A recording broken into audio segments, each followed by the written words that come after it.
یہی وجہ تھی کہ کبھی کبھار میں اپنے گھر والوں کے لیے تحائف لے جاتی۔ مجھے شاپنگ کرنے کا بہت شوق تھا۔ ہر ہفتے میں اپنے لیے مختلف ڈیزائن اور برانڈز کے کپڑے لاتی، لیکن جب میں پہن کر اپنے شوہر کو دکھاتی وہ کہہ دیتا ہوں ہاں بس اچھے ہیں۔ اس نے آج تک میری تعریف نہیں کی تھی، جبکہ اب میں اپنی خوبصورتی میں اپنی مثال آپ تھی۔ کوئی بھی مجھے دیکھ کر پہلی نظر میں فدا ہو جاتا، لیکن میں اپنے شوہر کی تعریف کو ترستی تھی جو اس نے کبھی بھی نہ کی۔ میرا شوہر اکیلا بیٹھا نہ جانے کیا سوچتا رہتا۔ اس کے چہرے پر ہمیشہ پریشانی کے تاثرات ہوتے تھے۔ جب میں اسے بلاتی وہ یوں چونکتا جیسے وہ کسی گہری سوچ میں ڈوبا ہوا تھا، اور پھر مجھے سوالیہ نظروں سے دیکھنے لگتا، لیکن اس کی آنکھوں میں سوال نہیں ہوتا بلکہ ایک خالی پن تھا جسے میں صاف محسوس کر سکتی تھی۔ میں نے 2-3 بار اپنے شوہر سے بات کرنے کی کوشش کی تاکہ میں اس کی پریشانی کو بانٹ سکوں، لیکن میرے شوہر نے کبھی بھی مجھ سے کھل کر بات نہیں کی۔ میرے ساتھ اس کا پیار اور محبت بھی شادی کے پہلے چند دنوں تک ہی محدود تھا۔ اس کے بعد وہ ویسا ہی بن گیا جیسے وہ پہلے تھا، اپنے آپ میں رہنے والا اور صرف اپنے بھائی کی فکر کرنے والا اور گہری سوچ میں ڈوبا رہنے والا۔ اور میں جو خود کو بہت خوش قسمت تصور کر رہی تھی، جس کو اس کے شوہر کی محبت نے آسمان کی بلندیوں تک پہنچا دیا تھا، اچانک منہ کے بل زمین پر گری۔ تب مجھے پتا چلا کہ زندگی کس قدر مشکل ہے اور حقیقت کس قدر تلخ ہے۔ میرے وجود میں ایک خالی پن پیدا ہو گیا تھا اور میں احساس کمتری کا شکار ہوتی جا رہی تھی۔ مجھے لگ رہا تھا کہ یہ خالی پن کبھی بھی پورا نہیں ہو پائے گا۔ میں دن بدن ڈپریشن کا شکار ہوتی جا رہی تھی۔ اس کے علاوہ میرے شوہر کی حرکتیں بھی مشکوک ہوتی جا رہی تھی۔ رات کو وہ اچانک بستر سے اٹھ جاتا اور نہ جانے کہاں چلا جاتا۔ میں نے 2-3 بار اس کے پیچھے جانے کی کوشش کی، لیکن وہ باہر نکل کر نہ جانے کہاں پر غائب ہو جاتا۔ زندگی یوں ہی بیزار گزر رہی تھی کہ ہمارے محلے میں نئے کرایہ دار آئے۔ وہ بہت اچھے تھے۔ جلد ہی میری ان سے اچھی بات چیت ہو گئی اور ان کے گھر میں آنا جانا شروع ہو گیا۔ وہاں میری ایک لڑکی کے ساتھ دوستی ہو گئی اور یوں میری تنہائی بھی ختم ہو گئی اور میرا وقت بھی اچھا گزرنے لگا۔ کبھی وہ میرے گھر میں آ جاتی اور کبھی میں اس کے گھر میں چلی جاتی۔ ایک دن میں اس کے گھر میں تھی کہ پیچھے میرا شوہر میرے گھر میں آ گیا۔ اس نے مجھے سارے گھر میں ڈھونڈا، لیکن میں اسے کہیں بھی نہ ملی۔ تھوڑی دیر بعد جب میں گھر میں داخل ہوئی تو وہ غصے سے لبریز صحن میں بیٹھا ہوا تھا۔ مجھے دیکھ کر ایک دم کھڑا ہو گیا۔ اس کے چہرے پر غصے کے تاثرات دیکھ کر میں ڈر گئی۔ میں پہلی بار اس کے چہرے پر غصہ دیکھ رہی تھی۔ کہاں گئی تھی؟ اس نے نہایت سخت لہجے میں پوچھا۔ مجھے لگ رہا تھا جیسے میرے سارے جسم میں ہمت ختم ہو گئی ہو یا کسی نے میری آواز بند کر دی ہو۔ میرے منہ سے ڈر کے مارے آواز ہی نہیں نکل رہی تھی۔ اس کا یہ روپ میں نے زندگی میں پہلی بار دیکھا تھا۔ وہ میں ہکلاتے ہوئے بات کرنے لگی۔ صاف صاف بتاؤ کہ کہاں گئی تھی؟ میرا شوہر غصے سے چیخا۔ خود بخود میری آنکھوں سے آنسو بہنے لگے۔ میں پڑوس میں گئی تھی۔ جب میں نے تمہیں کہا ہے کہ میرے بھائی کا تم نے خیال رکھنا ہے اور اسے تنہا نہیں چھوڑنا، تو ایک بار کہی ہوئی بات تمہیں سمجھ نہیں آتی؟ تم مجھے یہ بتاؤ کہ تم کس کی اجازت سے وہاں گئی تھی؟ آج کے بعد میری اجازت کے بغیر تم اس گھر سے ایک قدم بھی باہر نہیں نکالو گی۔ اگر تم نے ایسا کرنے کی کوشش بھی کی تو مجھ سے برا کوئی بھی نہیں ہوگا۔ میرا شوہر یہ کہہ کر کمرے کے اندر چلا گیا، جبکہ میں صحن میں بیٹھ کر رونے لگی۔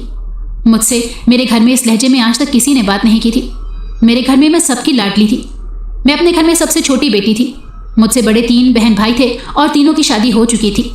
مجھے بچپن سے ہی نہ صرف ماں باپ کا پیار ملا بلکہ بہن بھائیوں کا بھی پیار ملا۔ وہ مجھ سے یوں بات کرتے تھے جیسے میں ان کی اپنی ہی بیٹی ہوں۔ اس چیز نے مجھے بہت نخریلا اور حساس بنا دیا تھا۔